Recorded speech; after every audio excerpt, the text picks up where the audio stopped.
Dale Not Dale Podcast. Uncle Dale and Vaughn with stories to unfold. So sit back, relax, and behold. We discussing life and all its ups and downs. Tune in from your side of town. Talking pop cultures, movies, and TV shows. Giving the thoughts and much more. This shit is style, clothes, and gadgets galore. Keeping you entertained, you'll be begging for more. Cause we gon' laugh and hey, maybe even crying. But one thing's for sure, you'll be smiling. Cause Uncle Dale and Vaughn are at your side. So come along, join, and let's ride. They bring the heat, and the guests are supreme. They ain't just a duo. Y'all ready? We've been ready. We're waiting on you. Oh, you're rolling. Yeah, but it's rolling, but I'm there. not. I was waiting for you. He's waiting for me to turn on the charm. Dude, you're full of. You're not wearing your hat, dude. You're staple. So I mean, oh, hold on. He just texted me back. We did it. We're gonna have to cut the He first part said, out. "Yes, please. Let's Okay. fucking go." I love Ben. Me too, dude. All right, are we ready? Let's do it. All right, we are recording. Yes, we are. We have the extraordinaire Steve Gillette. Do you do it all? I have, and I realize now after lots of therapy, it's not because like of anything other than the fact that I'm pretty much on the spectrum. Yeah. So I'm not particularly talented. I'm just neurodivergent. And wow, what an intro. Yeah, that's a great intro. Neurodivergent is great. Yeah, You've used the word brevity. I have. Brevity is a great word that I think is underutilized today. What does it mean? What does brevity mean? Just kind of short. Oh, okay. Yeah. Two things I have noticed that I have to ask you about. Number one, I can't see your legs. He doesn't have any.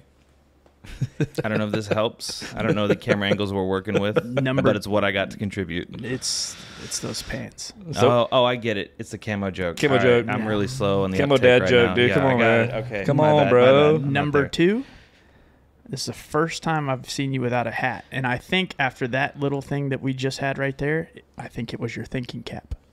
Oh, dang, you're right. Yeah, so I had, for whatever reason, I made wearing a beanie my identity like 2 years ago, and it was just born out of not wanting to deal with my hair when I woke up. And then I realized after I kind of committed to the mullet, or the moulier, as my barber says. Oh, Yes. nice. It's fancy. You just go all in on the haircut that is complemented by bedhead, and you're golden. So I don't have to wear a beanie all the time. Sometimes I bring it out, keep things fresh, but... It's incredible. Yeah, it's very interesting material.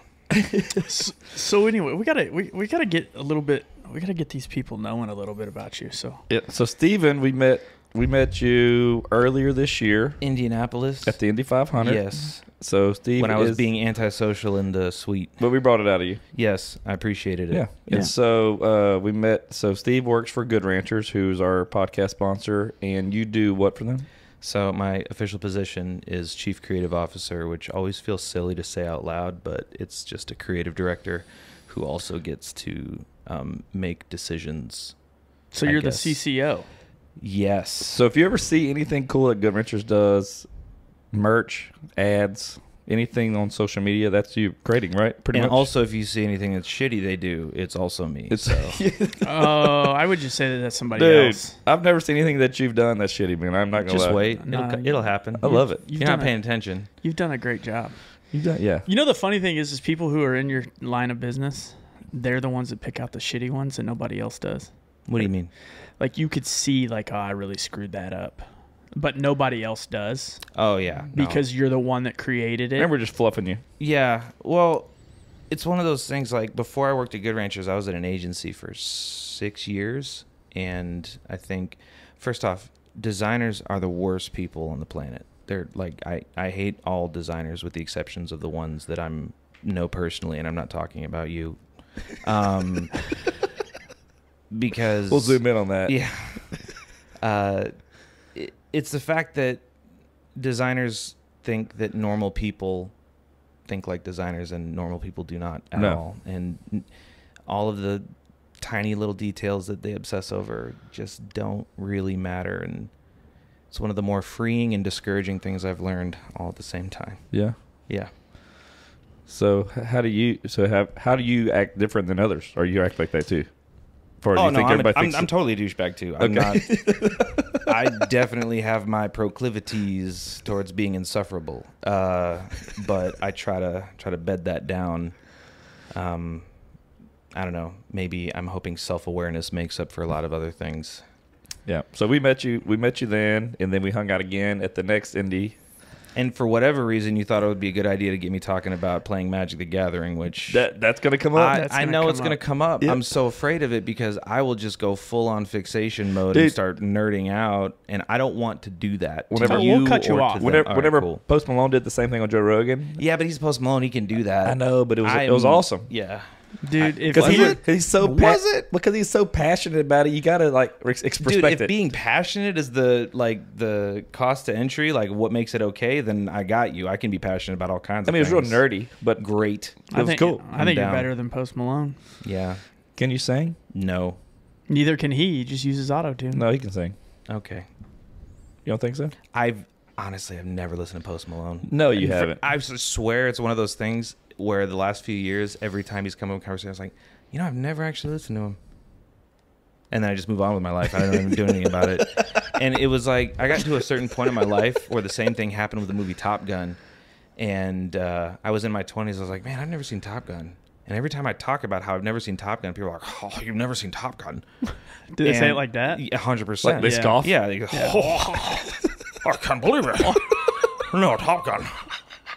You don't know the Iceman.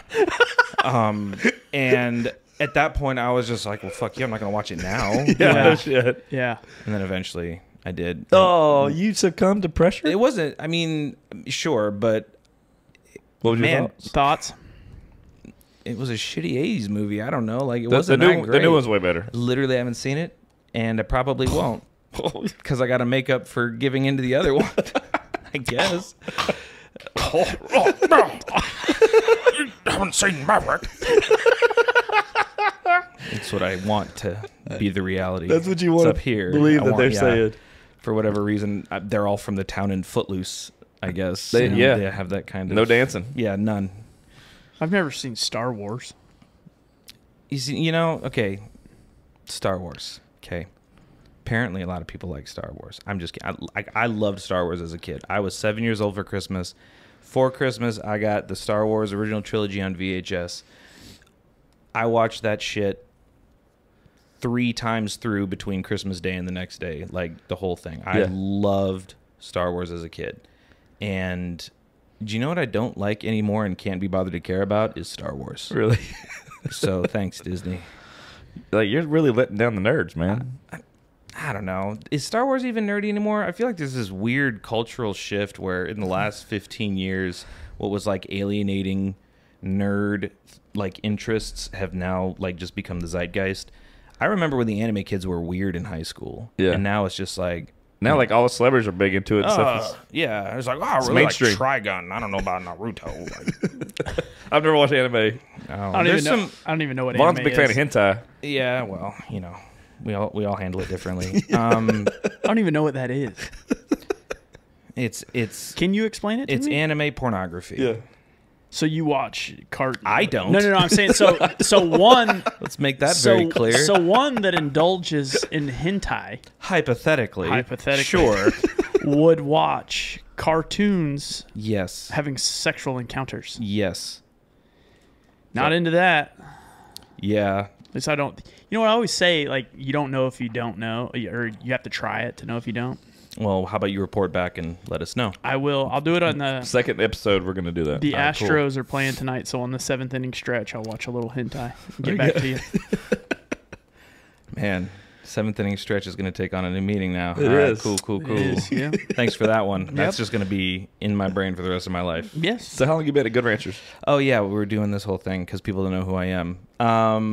Been at Good Ranchers now for a full time a year. There was a time period last year where I was splitting my time between the agency that I was at before. I was a creative director before I started at Good Ranchers, and I was doing both of them at the same time. And it became very apparent that Good Ranchers needed the dedicated attention. So In October of last year is when I was officially full time. Okay. So since then, it has been crazy. The growth has been nuts. Dude, y'all's growth has been insane, man. Yeah. And when we're the outside looking in, it's definitely seen it. I mean, it seems you guys. Yeah, you guys have been along for the ride for a bit now. Yeah, We have.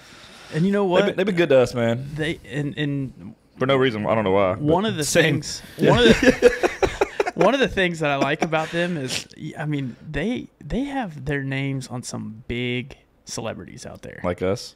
Game over. Every Halloween, you hear about the dangers in the candy that your kids will get. But this year, the real tricks are in the meat aisle.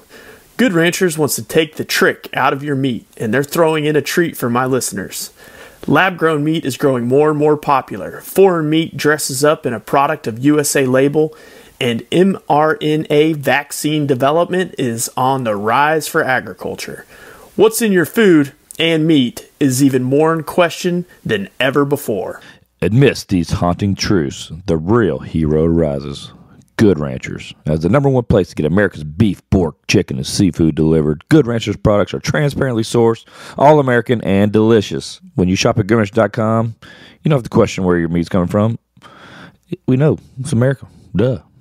With 100% American guarantee and transparent vaccination policy, you'll always know where your meat comes from and what's in it. Take the mystery out of the meat aisle. Visit GoodRanchers.com. Use my code DNDPOD to get $30 off and free express shipping of your box of America's best meat and seafood today. That code DNDPOD for $30 off your box at GoodRanchers.com. American meat delivered. Game over. Yeah, I was gonna say. I'm glad you said it. So And Modest. I was gonna like segue into the fact that, you know, we're not big. We're probably big. the most fun to hang out with. Oh, for sure. 100%. Because Yeah. none of them else. Nobody else has invited me to a podcast. So that's Exactly. cool. See, we care. So everybody else sucks. They do. We're always gonna care, even when we're gigantic. Dude, hey, we do love the Good Ranch family. You guys are awesome to be around. And like I said, Because we like being with each other. We like, the culture there is, like I told you, it's unmatched. Yeah. That I've seen it at companies. yeah. And I think that's what's the biggest success to you guys. Really, is y'all's culture and how y'all are taken care of and how y'all work. It's a lot to keep, like to maintain, and even like in the macro at like overall Good Ranchers, but like I oversee the marketing, creative, and I'm hyper intentional about all of those things, and even the agency I worked at, like the two partners of the agency that I came from before, they wrote a book called Culture Built My Brand, literally about workplace culture. So Yeah. finding some place that prioritized culture to the degree that they do was, you know, on top of the fact that I've known Ben since 2010. Like Okay. I've known Oh, Ben okay. for a long time. Ben is the founder, for anybody who doesn't know. He's been on here. Oh, he has good. Sweet, there's context. Thank Yeah. God. Bullet dodged. We had him and Jermaine on, and then about 5 minutes in, we were talking about Jermaine's first arrest story. It's pretty good. I don't know if I've heard that story. Yeah. Before I watched the episode, I did watch it, by the way. Okay, I just- good. I felt the need to clarify We that. appreciate that. What about the other 65 episodes? Can you just No, give us? not even one. Can you just give us a number? Has it been one? Dude, did people ask you if you watch our stuff? You're like for like Post Malone to you? You're like, no, I haven't, and then you just keep going. I'm on. just not. Here's the thing. I'm not a podcast guy. The only podcast I listen to is a Magic the Gathering podcast. My lord, I know. You're a podcast guy Dude, now. we're gonna go. I guess We're I gonna am. deep dive into just Magic the Gathering podcast on Have going we forward. sufficient? Like my ADHD brain, I don't know what we've covered as far as requisite information. I'm gonna keep this going. Just All right, cool. We'll No, keep. Dude, I can't help but overthink. Listen, you just have to deal with it. We'll keep No, you in I the like- lane. All right, we, sweet. we wanted you here for a reason because we've enjoyed being with you and talking with you when we go out of town. And we Aw. got to have you on, man, because your takes on things are some of my favorite. Oh man, I will say. Is there one that you're thinking of in particular? Everything. Okay. There's one of them that stands out to me, which Dale's going to agree. So I will say this: one of the things I know, I'm speaking for myself, but Dale's the same way, is how we can put wit into something very, very quickly, just like quick snap wit. You've got that too. That's why I definitely like you a lot. It's the rat-a-tat. It is. And it's like on your feet, your personality's Yeah. very on the feet. I can ask a It question. sucks when you're all rat and no tat. You know what I mean? Like Yeah. you have to have It's both. the worst. Yeah. Dale got a tat. Speaking of tat, look at that. Man, Tat. shapely. It is. Good quad. Dude, You that's ever watch that show? Pete and Pete Yeah. on Nickelodeon when he would make little tattoo dances. You do that with the Oh the yeah. leg muscle right there. Yeah. I make Von wink. What was Yeah. it? What was the tattoo name? Virginia? No. I don't want to. I don't know why the name Lorelai came to mind. It was some like. I don't know why doing this Dance. thought it. Well, that's what he does. He makes her dance. I'm trying to like put myself back in the headspace. I guess. That's I don't know. eat your shorts, isn't it? No, you think That of was- Salute that Your was Bart- Shorts. Salute Your Shorts. Eat Your Shorts. Bart Eat Simpson My said that. Shorts is Bart Simpson. Salute Your Shorts was another show on Nickelodeon. Can't wanna we hold you? That one? Yep, Okay, that was one of my favorites. That was a good show. That's it one of my was. favorites. There was that. There was Hey Dude. So you're 35. 35. So we're all in the same era of stuff. You're from this area? No, I lived in Houston once before, but I was born in Tucson, Arizona, and I grew up in Iowa, like small town Iowa. What small Nice. town was it? Okay, well, I mean, I lived all over Iowa because we like moved a bunch. My dad was a cop in multiple cities. We can talk about that too. But fifth grade through freshman year of high school, I lived in Madrid, not Madrid, Madrid, Iowa. That's Like one of my population like less than 2,000 or something. That's one of my favorite places. Yeah, it was like Mayberry if like Mayberry had a meth problem. Oh, So yeah, I love meth. yeah. Oh. I love problems. Yeah. All right. Is that why you rocked the mustache? Because your dad was a cop? No, I rock the mustache because it's the only place I can grow decent facial hair. So It is very decent. yeah. Otherwise, it's just like all neck beard with a serious lack of cheek beard. You know, What's your thoughts on getting your face lasered? my face lasered. Yeah, so you don't ever grow facial hair. That's a lot of work to, I don't know, Think of the amount of to stop a normal thing that think of the amount of time you put into shaving your face. I don't put enough time into any grooming practice, maybe as much as I should. So I don't know if I'm the target demo is maybe the best way to put yeah, I it. don't- Yeah. Oh, I'm the target demo. If you notice, I've started growing a mustache. Yeah. What you think? It's a good start. Is it all right? It's good. It's good? Mhm. You approve? Sure. Okay, thanks. So I brought you on. Yeah, I give it a solid B plus. Oh, I Yeah. like that. That's actually pretty good. Yeah. It's pretty good. You got room for improvement. Appreciate that. That's true. Got room for improvement. So yeah, back to what we were talking about. You're an interesting creature. Dale and I have coined you as the most interesting man in the world. That is not even kind of true. No, you're- so it is That's not kind of even true. true. It's The most kind of interesting true. man we met this year. How about that? Fair? That's fair, but how much time you spend in the garage? Dude, we out and about. All right. You know, we get out. We get out. Well, I'm flattered. I mean, I've met some interesting ass people this year. I'm very social. I meet a lot of people. And you're up there, dude. All right. That's why we had you. I like this conversation. Yeah. Makes No. me feel good No, inside. yeah. We I know. We've been wanting to get you on, so I'm glad you obliged last minute. I did. I was actually I was at Buc-ee's in Madisonville. Yeah. Yeah, when you when you messaged me driving back from a Magic the Gathering tournament in Dallas this weekend. And We're gonna so, get that. You know what? I think So, yeah. So Steven's also a professional Magic the Gathering. Okay, first off, no, I'm a terrible Magic the Gathering player. But I that's just not enjoy tr- playing. But that's not true. That's not true. You told us. I If you're gonna be humble and you're gonna lie about yourself, no, it's okay. First off, anybody who I don't know, I can't call myself a good Magic player because I'm not a good Magic player. is there but- world rankings for Magic players? Yeah, Where do you rank? absolutely. I'm not even in the same zip code as people who would like rank on that. I just There's enjoy what, playing. 50 players worldwide. No, Where are you at? there's No, I'm kidding. I'm tons. totally kidding. There's a Totally lot, kidding. How long have you been playing Magic the Gathering? Yeah. Or MTG, you may call it. Oh, there you go. Brevity. Yeah. Full circle. MTG like Marjorie Taylor Greene. Yeah. Oh man, that's rough. Just saying. Yeah, I've been playing Magic since 2018, which is like, oh, it's 5 years. That's a pretty long time, dude. People who play this game have been playing for like decades. Yeah. Like, it is a very enfranchised player base. I feel like I need to explain kind of what the game is for people who are unfamiliar. I could tell you, most of our listeners probably don't know what Magic the Gathering. Yeah, They- okay. They probably know what it is. 'Cause Yeah. I've seen it. I've never played it. So the appeal of the game is that like if I finally watched Queen's Gambit for the first time like a Okay. week ago. Was it And good? I loved it. I thought it was great. And you know, the appeal of chess, right? Like you're playing chess because you're trying to outplay your opponent. Right. Right. But imagine instead of a chess board with the same pieces in the same positions, you are able to bring your own pieces that behave like according to the play style that you enjoy doing. And it's not just that you can customize how your game pieces play the game. It's a deck of cards. There's randomness to it. You have to know how to play around what your opponent is playing. There's a lot of hidden information.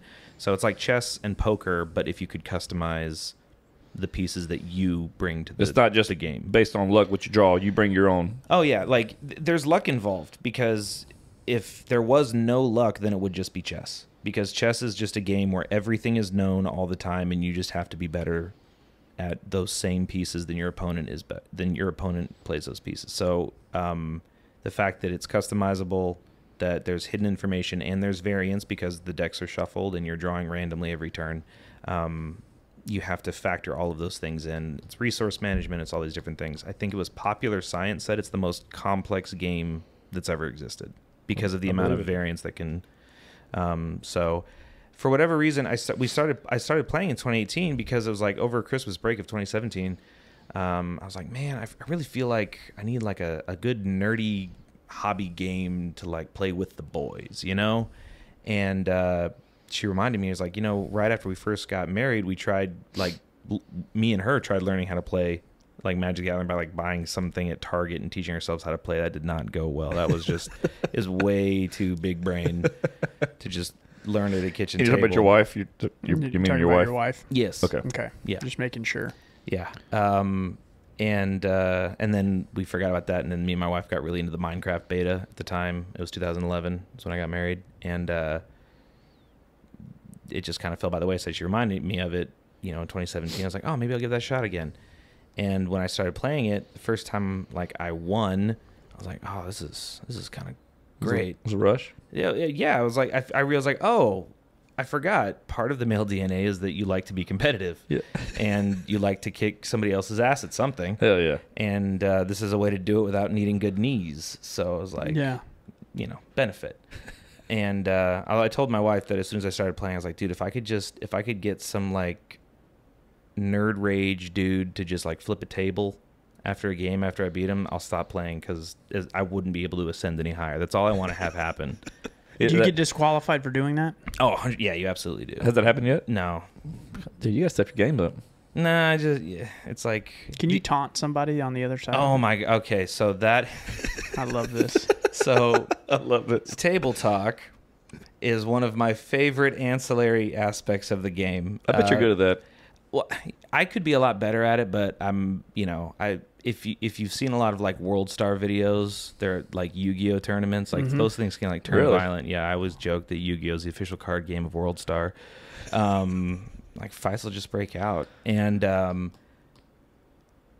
but I could be a lot better at it. But you know, now that I'm really, I don't ever like go to weekly game stores to play. I only try to play like the bigger tournaments. So there's like known quantities there, and people like recognize you and see the same people. So I'm not trying to be a dick. But I had some friends when I was in Vegas is where I started playing. A number of my friends who played Magic were also professional poker players. Like that was their job, and you know there's a good overlap of skill set required. And but some of them were just so good at talking shit during the game. And some of my favorite stories of just really great ones where there was this one douchebag player. Maybe not a douchebag player, but he took himself a little too seriously. And a buddy of mine was playing him in like a tournament that like qualified you to go to a much bigger tournament. And my friend he's just a jokester. He just likes having a good time. Yeah. Just talking shit. And he's just like constantly, you know, just egging him on during the entire game. The other guy's just like too cool, but like obviously it's getting under his skin. Yeah. Right after the game, after my buddy won, he got like, you want to take this outside? And without skipping a beat, my buddy was like, why? So I can kick your ass in something else too. Oh. And I was like, that's my favorite example. And then another buddy of mine from Vegas, when he's playing, he's just like stone face, super quiet. He's a very good player. And he was just playing in some huge tournament with like, I don't know, maybe like 1,000 players or something like that. And his opponent was just not handling his loss gracefully, we'll say. It's not the most socially adept group in the world. Yeah. And it's like, oh, if I would have just drawn this, I would have. So would it be? I can't believe you got totally lucky. And Fred not saying anything, and he just got it from the table right after the match. He said, "That was the easiest game of Magic I've ever played in my entire life." And he just walked away. I'm like, I love that stuff because it exposes people who's like, their whole identity is in this children's card game. It's a children's card game. Like, just be self-aware. Like, be for real. Yeah. Like, we're playing a game about wizards and spells. It's a little silly to take it seriously. Yeah. I say that after this weekend having one of the most painful losses of my life, but it's fine. I'm dealing with it. Have we reached the capacity of talking about Magic? Because Not yet. I want to know about this last weekend's tournament in Dallas, Hey, Texas. so what's been the biggest change from just strictly being a card game in person to doing meta games? And, by the way, Dale competing? Cuts me off a lot whenever I'm talking. So well, just- at least you're not passive aggressive about it. So I got like the taste of what it was like to be competitive, and I started like playing bigger tournaments. And I remember it was like a few months into playing, I won my first store championship, where it's like, oh, I played people. There was like, modest prize pool, and I took my photo with the championship play mat afterwards, and they posted on Facebook. I was like, this is awesome. I can be the coolest like nerd in the card store, right? And so now I try to play the bigger tournaments. I qualified for the regional championship in Atlanta in December, so I got that coming up, which is good. Nice. I'm currently trying to qualify for the next season's regional championship next year, which is in February. So you have to win a tournament to win an invite to the regional championship, which is basically like the North American thing. And if you top 32 that, you go to Worlds, I think. It's like poker. You got to win satellite tournaments. Exactly. To Yeah, it's all the same. Are there certain countries that produce a lot of people who are winners? This might surprise you. Japan. It doesn't surprise me. I'm shocked. Yeah, that surprised me. I mean, I think the two biggest are probably Japan and America for sure. I mean, there's other like obviously there's plenty of other countries, but if you were to find the corollary, it would be there. Could you imagine if the U.S. had the same education standards as Japan and China do? I don't know anything about either country's education standards to answer that question in a meaningful way. I was hoping that you did. And I that you didn't. Could go off on This a was like the tangent about podcast version of I Plead the Fifth. I have nothing. I have nothing of substance to contribute to that. But yeah, it would be crazy, right? It would be. It would be. That's all I got. Dude, That's it. That's all I was looking for. Yeah, cool. We got there. That's all I was looking for. That's all you That was want. it. You answered. Sick. So Dallas. What'd you place? How many people? What'd you place? well, What was your best card in your deck? We're asking the questions like none of that matters. You're baiting me I know. into looking like just the most, I don't know. Listen, we're not baiting you. You're already caught. You're on the couch. No, I'm on the couch, but it's just like I'm trying my best to be self-aware to an audience. Is like, who's fucking nerd? We don't care if people don't want to hear about it or not. That's fair. Okay. It's our show. You're right.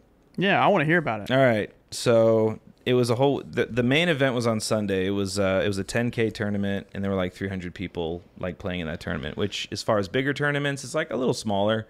But the rest of the weekend, there were a bunch of other side tournaments. I did all right on Friday in some of the tournaments, and there was basically the tournament that qualifies you for the regional championship. They have like these very abbreviated versions of them. They're single elimination. You win 5 rounds, and you're in. And I was playing one of those on Saturday, and I was going into round 4, 3-0. 6-0, meaning I hadn't dropped. Every round is a best of 3. I didn't drop a game like in the previous 3 rounds. I was like, I'm the greatest Magic player that's ever lived. Let's go. And I'd sit down a round 4 opponent. And then when you're at this, in someplace like this, and at this point in a tournament like that, everybody's competent. Like they're all good players. And had a very good round. And at the end of the 3rd game, I made a mistake that if I would not have made that mistake, I would have easily won, and the person that he queued in next to was like my easiest matchup as far as like what my deck does versus what their deck does. I would have won that match in my sleep, so it cost. So me you would say you have a bigger deck than that guy? Yes. Okay. Phallic jokes. What size is your deck? About 60 cards with a 15-card sideboard. God. That's average, okay? It's average. Golly. Yeah. Not walking around with an 80-card deck, man. Any thoughts on gas station boner pills for that deck? That was a fucking sentence right there. That was a lot I'm trying to. That's a lot of syllables. Yeah, that's a lot. You said a lot of words right now. I'm waiting for the podcast where both of you just try the gas station boner pills and just sit and wait just to see what happens. Next week. We're doing it. All right, cool. We'll do it next week. This will be a segment sponsored by Good Ranchers. Yeah, Yeah. sponsored by Good Ranchers and gray sweatpants. So how'd you place? How did it go? I mean that tournament was single elimination. As soon as I punted, which is a word in Magic for where you snatch defeat from the jaws of victory, I was done. I played some other tournaments. The main event, I started hot too. I was 3-0 going into round 4, and it was 9 rounds of Swiss before it cut to top 8. And I think technically you could have been maybe X2 going into top 8 and still possibly might have made it outside shot. But the fact that I was like 3-0 going into round 4, I was like, oh man, I'm the greatest Magic player that's ever lived. Until I was the worst. There's no in between. And yeah, I was doing really good, but I was like, geez, 9 rounds. It started at 9 o'clock on a Sunday. If I would have played that out, I would have been home at like 3, 4 in the morning. Like driving back from Dallas. So once my the possibility of me, making top 8 had faded, and my only incentive was to just keep playing to, win some amount of cash. I think it paid out to like top 32. I was like, yeah, I'd rather just get on the road. So I took my ball and I went home. Yeah. Nah. So when you travel to these things, I mean, do you take your family, or is this more like yeah, that'd probably be boring. I went to because going up to Dallas, I was like, I'm not gonna like spend a bunch of money on like a hotel I want to be at. I'm gonna spend money on a hotel I can technically sleep in. So it was rough. What can you tell us what the name of it was? No, I think it was something that looked like it had recently been acquired by a Motel 6, but had yet to be improved by said corporate oversight. Yeah. I don't know. Was it rent by hour or rent by night? At least it wasn't hourly. Yeah. Okay. So yeah, there was no coin operated, bed check. vibration or whatever. Yeah. I would love to have one of those. I've seen the jokes about those all over pop culture, but I've yet to actually see one in real life, which maybe means I'm living my life right. So They have them in Vegas. I lived in Vegas for a while. I'll find twice. Never saw one. I guess, but if I lived there, what am I doing in a hotel, right? To be honest, you're not going to find them on the strip. They're true. They're going to be way off the strip. By the Bunny Ranch. They're going to be like Fremont Street, maybe Henderson. Are you just like saying names of places in Vegas, Well, I've been to Fremont Street. Yeah. And the Bunny Ranch. It's fair. He's been. All right. Bunny Ranch is nowhere near Vegas. It's in a different county. Yeah, Clark County doesn't allow prostitution. You have to go outside of Clark County. It's in Henderson, Nevada. Henderson is in the valley. You have to go outside the valley. I've never been to the Bunny Ranch. I've seen the show. Dang, though. you had me fooled. I love that. Crazy. He is a pervert. Yeah, I love that. I'm a prevert. You'll get there one day. I know. I'm Yeah. just waiting. So what's your plans for the future of Magic the Gathering? I don't know. At some point, I'm 35. I've yet to own a house. Maybe when I need a down payment, I'll sell all my cards because I have a ridiculous amount of money tied up in shiny cardboard right now. Yeah, an irresponsible amount. Some might say. What would you value it at? Probably $20K. Dang. That's not even that much for like That's not enfranchised Magic players. Like there was a buddy of mine. I was in Vegas playing Magic a few weeks ago, and a buddy of mine from before I lived in Houston, I was in Phoenix. He opened a card shop like about a year ago, actually. I was going back and forth between Phoenix and Houston, Good Ranchers. So the only like tournament I think that he held that I was actually going to be able to go play in, I was traveling. So I was like, oh, that's a bummer. So I saw him at Vegas and he told me, he's like, yeah, I sold the shop. I was like, in less than a year? That's crazy. And so I was just kind of like hanging out with him for some of the weekend and just watching him. I think he had, I'm not going to say how much money I think he had in his backpack, but it was like if you're going to mug somebody, go to like the Magic cons, like the places where they're playing that. These people are walking around with insane money just in backpacks, like in their JanSport, like $500,000. Yeah. Just zipped up. Any con, I believe, would be... any place that attracts collectible shoes, enthusiasts, right? Yeah. I bet, but here's the thing. I think, like a sneaker con or something like that, I feel like they would be aware, like people would be aware of that. I think, like, trading cards is probably like a sleeper. Yeah. It's like every time I was like, man, I could rob these people because I could outrun so many of these guys. You could take them? I mean, I wouldn't have to. I could just like jog at a brisk pace and they would never catch me. Or you could pull out one of those cards and cast a spell on them. Dude, exactly. The reverse card. Yeah. Like Uno? Yeah. Yeah, like the loser card. Yep. Mm-hmm. These are all words. What's your most expensive card? My most expensive card. We talked about this. Oh, yeah. It's probably...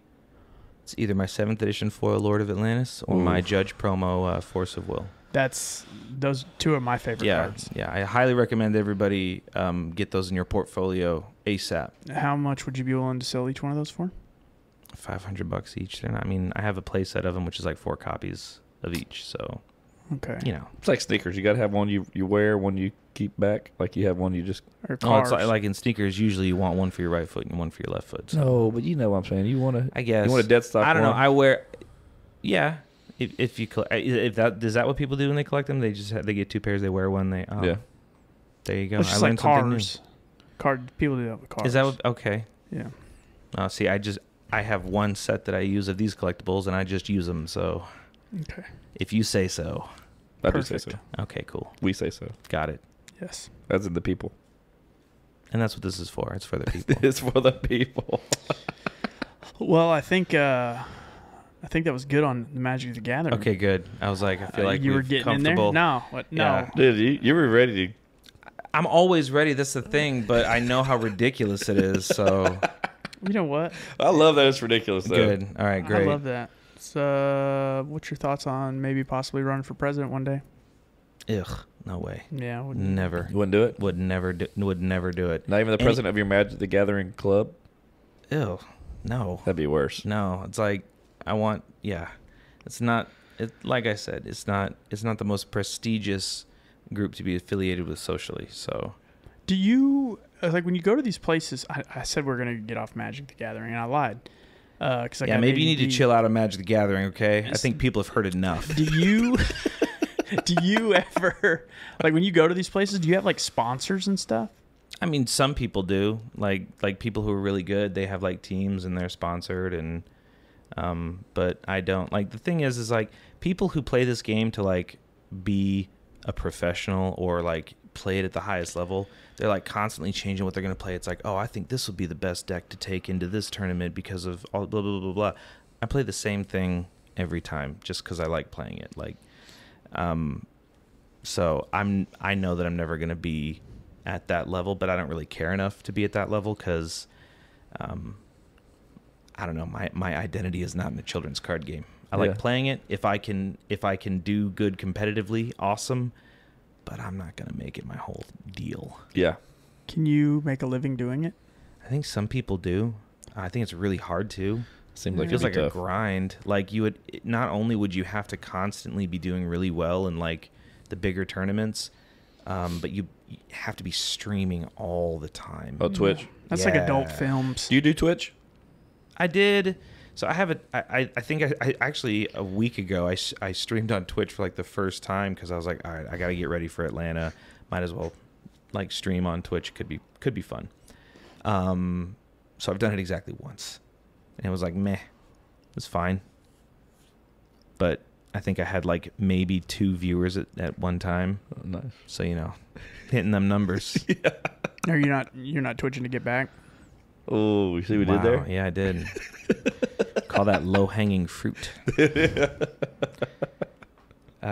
What's funny is my son got really into streaming, and I thought you were gonna say baseball. no, Oh, played baseball when he was like 5. How old is he? He's 11 now. My oldest is 11, and my youngest is 8. 2 boys. Okay. Yeah, he got really into streaming, and he and the cool thing was he was streaming like Sega Genesis.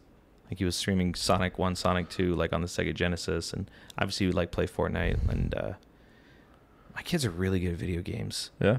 I remember the first time I lost to my son at Halo, I had an identity crisis. Really? I was like, bro, you're 8. yeah. And I'm getting my ass kicked over here on Halo 2. It felt real bad, but I was like, hey, you know, that's fine. I guess I'll be happy for you. My son still doesn't beat me in Madden or baseball games. Like video games Yeah. or the actual? Okay. I mean, real life either. Yeah, I but can take him. who plays a video baseball game? They're awesome. My child plays it all the time. That's all he does. The only one I've ever played was like Wii Sports. Oh, That was fire. Yeah, you start sweating, you do that. you know what? Wii is one of the most underrated consoles of all time. I bought one for the marketing office at Good Ranchers. I mean, it's a good workout. It's got it all. I'm legitimately probably the best Wii bowler there ever was. He's a lefty too. Is that the secret sauce? Being Yeah. left-handed? I don't know, but it Sure. works. Might very well be. Do you have any fun traditions at Good Ranchers in the office? Oh my gosh! I mean, in my department, I love doing stuff like that. Like, if it was, I started this one thing a while ago. It's just called Marketing Monday. It's like when I came in, like I was hired in a creative capacity, but my experience with an agency, and I think just because I'm a pretty good generalist, I think I thank my ADHD pattern recognition for that.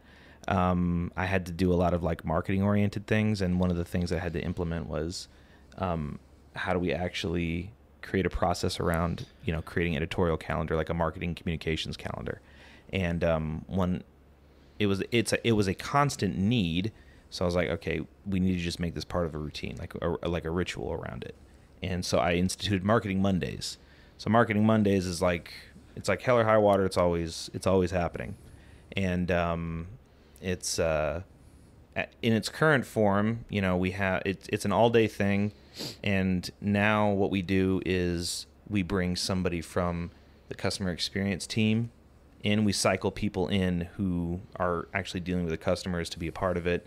And then we have a part where we bring like operations and logistics in, and we talk about different things. And if it was up to me, I would do it at the level, like at the production value level, like a Willy Wonka factory tour. But, you know, maybe someday.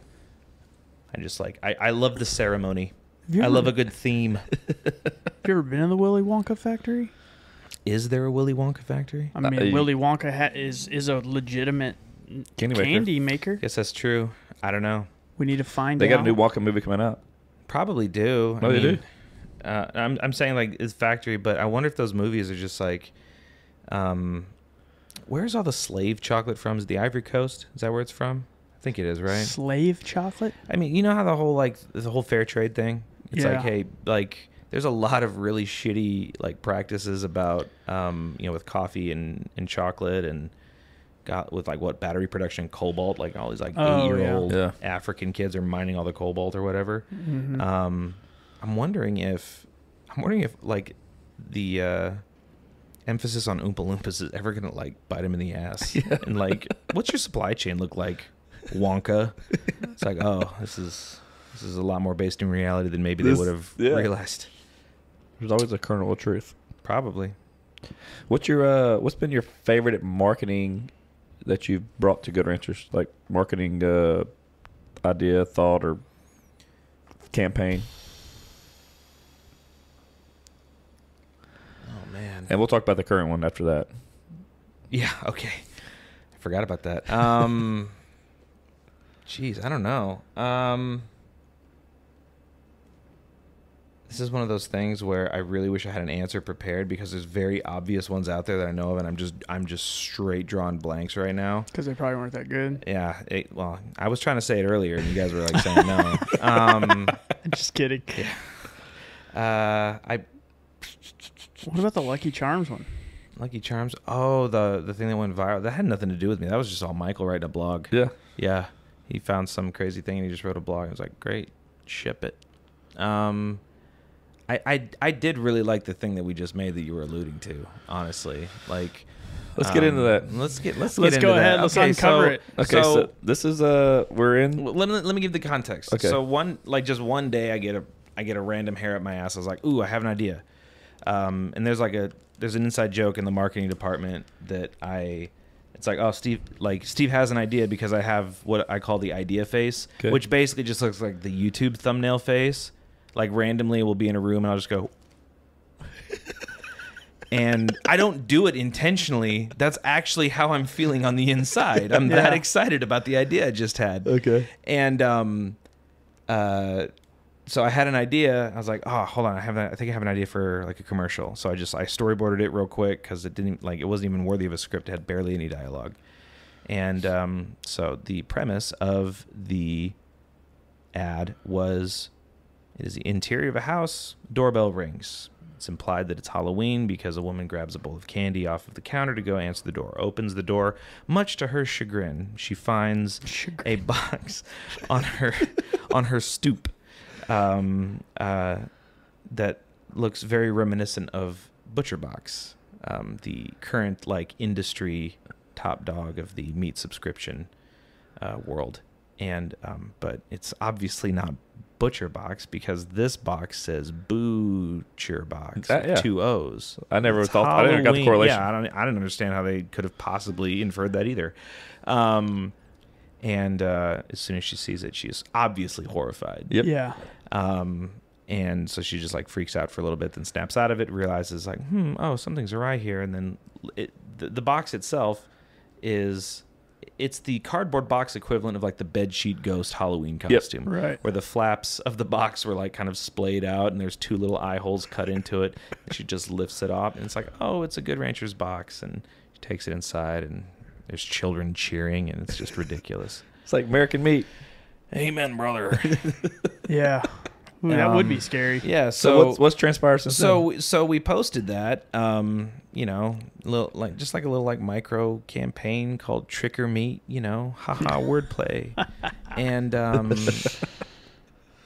and apparently ButcherBox didn't like that too much, and we got a cease and desist letter to take it down because I guess we were damaging the goodwill they have built up over the years. I don't know. But what I did do is I took the cease and desist letter and I blew it up to 3 feet by 4 feet and I hung it on the marketing office wall.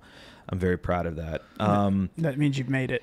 Yeah, exactly. So I want to keep poking the bear because that's fun for me. I guess they were like, oh, you're implying that all of our meat is imported, which is patently false. It's like, okay, so what? 95% of your meat is imported? I don't know. Am I going to get sued for libel if I say that? I'm not sure. But the whole beef with ButcherBox. That's good. See what you did there. Was that their original Kickstarter, where they all started was they were committing. It's oh, they literally used they said American meat on their Kickstarter, and it's not so much anymore. It's coming from Australia, New Zealand, right down. It's coming from a penal colony. That's all I know. So I don't know. They didn't like it too much, but it's hilarious. I loved it. So I don't know if we're gonna take it down. I don't think we will. No, I don't think so. What was the vibe around the office when you get the letter in? I'm sure it was a good laugh for everybody. I was on my way to Dallas actually when I heard the news, but no, it was the morale was high. Yeah. And the best part was there were typos in the letter too. Oh, really? Yeah, I wanted to just make the letter its own ad and run that. I want to make a censored version of the ad they told us to take down and just bring more attention to it. But we'll see. We'll see what I'm allowed to get away with. Can you post the cease and desist tomorrow on Instagram? If I can, I will. Yeah. And I'll make sure to blur out the names of whoever's involved so that I don't dox anybody. Yeah, absolutely. That means it means y'all are doing something.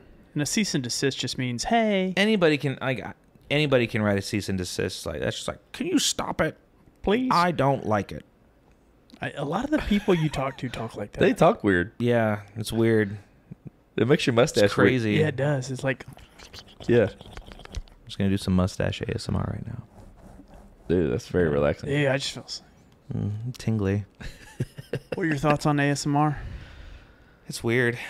Although I'm not gonna lie, I was scrolling TikTok yesterday, and then like this weird ASMR video came on. I was like, ugh, oh, is that the whole point of that? It's like it was weird. It, like for the first time, yeah. It I don't know. It gave me the tinglies, and I was like, oh, is this like the whole hype behind this? This is weird. It makes you relax. Like in the plums, or your stomach? No. It was pretty far north of the plums. Luckily, thank God. But in the plums.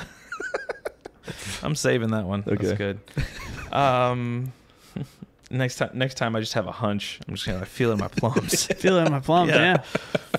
Or your grundle. Yeah. Ooh, grundle's good too. Man. Yeah. Yeah. The vocabulary is just next level right now. I'm so edified. Well, it's just as a human being. scientific. Yeah. Yeah. Absolutely. You've said a bunch of big words that I don't even know half the meaning to. So. That's fair. We're all learning together. I'm a simple We're man, growing. dude. Yeah. Simple man. I mean, There was a song that was made after him. are you a big Leonard Skinner fan? Being from Iowa? I mean, like I like Leonard Skinner. I like Give Me 3 Steps. I'm not gonna say Sweet Home Alabama. 'Cause Oh, that's Curtis like what Low's my everybody would favorite say. still by them. Okay, well, yeah, I mean, sure, but the song. What are we talking about? Which one? I don't know. You said there was a song. I didn't bring it up.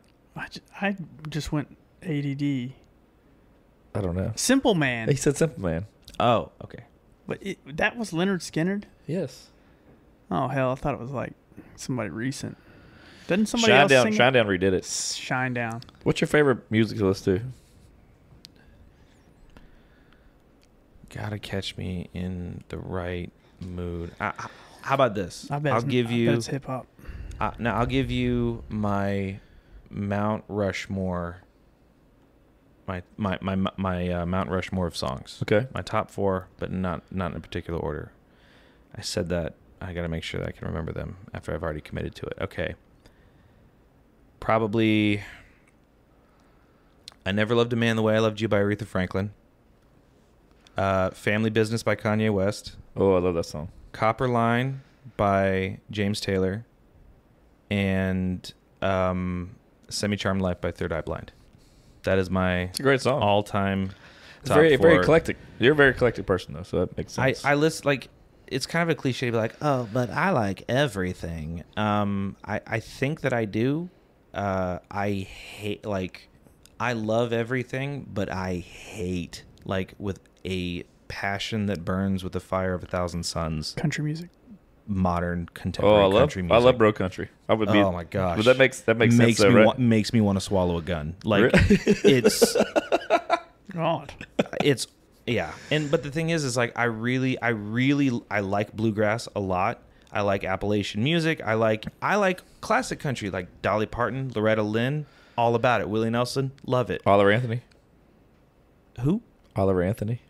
The new dude, the West Virginia guy. He's going to be your Appalachian music guy. Yeah, he's okay, cool. No, Richmond, north of Richmond. I think the only contemporary probably Billy Strings I think is probably one of the more popular ones. Oh man, he's great. Yeah, he's great. I love that guy.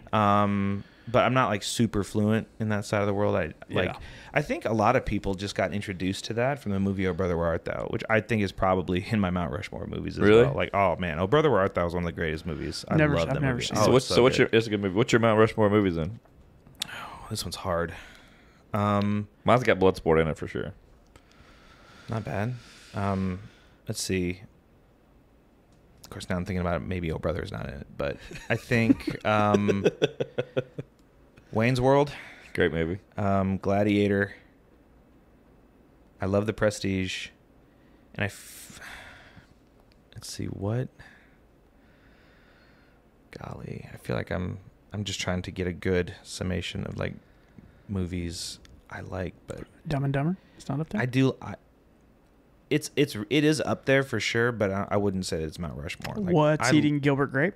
That's a great movie. I love that movie. That Great movie movie. made me cry. Ugly cry. Holy cow. That's what made me fall in love with Leonardo DiCaprio. Man, I love he's Leo. been in so many good movies. I love Leo. Holy He's cow. just so good. I He's want to be great. one of his 20-year-old girlfriends. Anything's possible. Exactly. I believe. You got to believe. You got to. And I don't know. It's probably last one's probably. I really like. I want to say that this is up there, but I feel like it's too new. I feel like there's like a statute of limitations. You have to kind of put on newer movies before they're like, oh, all time. Yeah. I loved Once Upon a Time in Hollywood. That's a great movie. I absolutely love that. I movie. love anything Tarantino, man, but that's a great movie. Yeah, and Dude, that scene at the end where he's Oh, I haven't watched it. it's so good. great movie. It's so good. I love Brad Pitt too. He's incredible. Yeah, I think that it's one of those things where it's like, oh, you know, because I went through the cringy high schooler phase where I was like, oh, Tarantino's a god. That man could do, you know, it's like You had the posters. 100% I had the posters. I had the oversized poster. In my bedroom, I had a giant-ass Kill Bill poster and a giant Reservoir Dogs poster because Great movies. that's what all, you know, cool, edgy 16-year-olds had in their bedroom. Yeah. But, like, they're he makes a good flick. He What does. can I say? Like, they're... The Kill Bill movies are some of my favorites. I man. love God, those are good. Kill Bill. Honestly, Kill Bill might even beat Once Upon a Time in Hollywood, but yeah.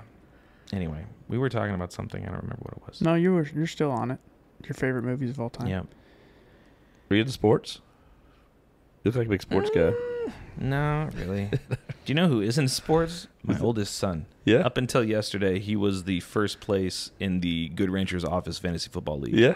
Yeah. He, for whatever reason, a couple years ago, he just got super into football. I think he was watching... I think it's because we were at my in-laws for Christmas, and he was watching football with my father-in-law, and it just like really got him into it. And like his old man, when he gets into something, he gets obsessive. Hyper focused.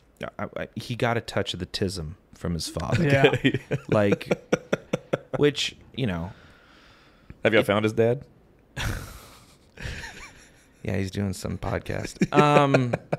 And yeah, I was joking with somebody the other day. I was like, you know, autism is hereditary, and I know it's like it almost feels like a fad now. It's like, oh, everybody's got it, but I think it's just people realize it's like everybody's had it, and nobody just realized they had it. It's like, oh yeah, that weird neighbor you had with the really in-depth Russian nesting doll collection. Yeah. That's not just like a normal thing that happens, right? That's you got to be wired a certain way, you know what I mean? Yeah. Same with ADD and ADHD, though. If you think about it, the rate of kids in the United States who have ADD versus the European countries is we're significantly higher, and I think it's for overdiagnosis.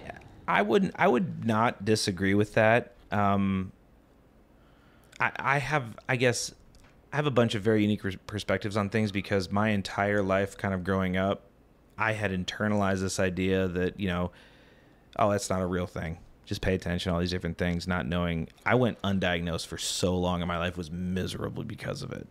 And so it's like I would still agree with you as somebody who went undiagnosed as long as I had. I still think we probably overdiagnosed it because Adderall, let's be honest, it's a cheat code to life. And anybody with Adderall is just a better. There's a reason the movie Limitless got made. Adderall is I've never tried it. Yeah, meth is great. Like it's basically just, you know, meth junior, and Adderall's just meth with a marketing plan. 100%. I've never done Adderall. I need to try it. I heard it's awesome. Yeah, it is pretty great. I have some. If you need it. Exactly, because we've been overdiagnosing here. Yeah. Anyway, so it's like a fad, right? But realizing that a lot of it's like hereditary, and realizing that 2 of my sisters are diagnosed, and my nephews. I think diagnosed with ADD. No, with autism. Oh, okay. So Also, you're being serious. You really are diagnosed. Well, I'm not diagnosed because I went to my psychiatrist like, how do I get, like, I want to know for sure. She's like, oh, well, like the process like be like 2 days. Like, fuck that, I'm not gonna do that. I was like, I know enough, because the thing is like I'm not. There's a reason they call it the spectrum, right? Like, I'm in the sweet spot of the spectrum. I was telling somebody the other day, I was like, I don't know how I got the amount of autism I got the perfect amount. It's like just a dash. Like it gives me the edge. Yeah. Maybe, you know, maybe I come off as a goober in some conversations, or I fixate on some things and talk about magic for too long, but man, it's pretty great with with just like the touch. So I said the touch of the tism that I got. Yeah. It's just good edge. Yeah. But yeah, that's, I'm on the shallow end of the pool. But I'm in the pool. Speaking of tisms, what are your thoughts on nepotism in y'all's workplace? Nepotism's dope. I hired my younger sister. Aaron, yeah. Yeah, I hired my younger sister. We're a fan of hers too. Yeah, she's fantastic. She is. I've never met she's 20. She's so young. She's 23, and she's just that young? She is 23 years old. She is 12-year difference between me and her. She's got to put together though. She was raised, like we joked that she was just raised in a house of adults. Like she was. Okay. She was just like Yeah. the closest sibling to her was 2000, so 11 years older than her. Oh wow. Yeah. And so it was like she was just raised in a house full of adults. How many brothers and sisters? I have 3 sisters, 0 brothers. Okay. So there's I have 4 of you? Yeah. I have a sister that's 4 years older than me. I have a sister that's 18 months younger than me, and then Aaron. What is your who's your parents' favorite child? Oh, I think all of us would say Aaron. Yeah. Like, yeah, Okay. even the siblings. We'd be like, we were all. The joke is that she's the best of us, like 100%. Like we were all the beta tests. Okay. I was like, okay, cool. Older sister. All right, wait. Well, what if we swap genders? Nope, not a good idea. Let's go back to girl. All right, let's work out some kinks. Boom. Ready to go to market. And yeah. No, so nepotism. That was a good transition, by the way. That was really good. Yeah. It's now catching up with me. Yeah. I was interviewing people for the social media position. I just wasn't finding the right fit. And I went to I had just gotten off an interview with a very robust and capable individual who, I think very obviously had aspirations, for a CMO or just, to be like a high level kind of person. It's like, that's great. And I'm sure that somebody like that could provide some amount of value, but we need somebody who's in it, who can actually operate and do the damn thing, like who's fluent in it, who gets it. And I went after the interview, I went into the office, I went to the other room, told Jermaine, it's like, how'd it go? I was like, I don't think it's going to work, for XYZ reason. It's like, yeah, man, we really just need to find you like 10 years ago. And I was like, yeah, that'd be nice. Did you have faith? No, not yet. An hour later, I'm eating my patty melt from Whataburger at my desk. And then I had the face. I was like, wait a minute. Aaron's me 12 years ago. And when she sent her resume over, I was so proud. She sent her resume over, and the email subject was, "You love the original, now get ready for the remix." Oh, and I'm like, love that's the funniest fucking thing I've ever read. That was so funny. Y'all are a different breed, man. It's like we joked that like at a family gathering, we're just shooting references. Like that's our, like the Gillette love language is references. And I thank my father for that one. He really, I don't know, he set the bar high as far as like pop culture and just kind of being quick. Is definitely Mike Gillette there, who he's a character. I don't even know if you guys even know anything about him. No. Okay. Former cop or still a cop? Wait, wasn't he was in Indianapolis? No, he wasn't. No. Who did we meet that there? Michael McWhorter's dad was there. Oh, that's the right. first He's a 500. party, Hey, man. he He is. was a party. He's funny. He's a trip. Joe Mack. Yeah, he was great. He was a good awesome. time. That's some tall guys.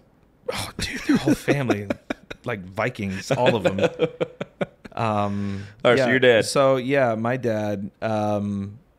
My whole life, like my early childhood, I grew up in a cop household, and my dad was, crazy rough childhood, like crazy, insane, traumatic childhood, and he tried to kill himself when he was like 18 years old. Wow. And he survived, and he had this like awakening, epiphany, Jesus moment or whatever, and he like enlisted in the army, and then he just started annihilating all these like physical fitness records, and he's like he was like 82nd Airborne, all this kind of stuff, until he fell off a bridge in a rappelling accident. Yeah, he was using somebody's gear that he was like, oh, I left my son, blah, blah, blah, blah. Oh, you can just use mine. It's fine. And he just like fell, like broke like infinite bones in his body. He was, the doctor was like, you might walk again. You'll definitely never run again. And it like shattered his universe. And he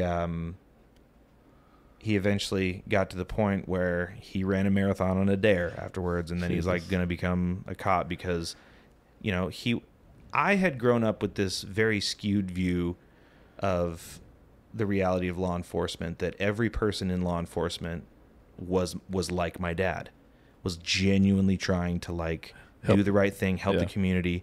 And it took me a long time to realize it's like, oh, that's not the case. That's like, the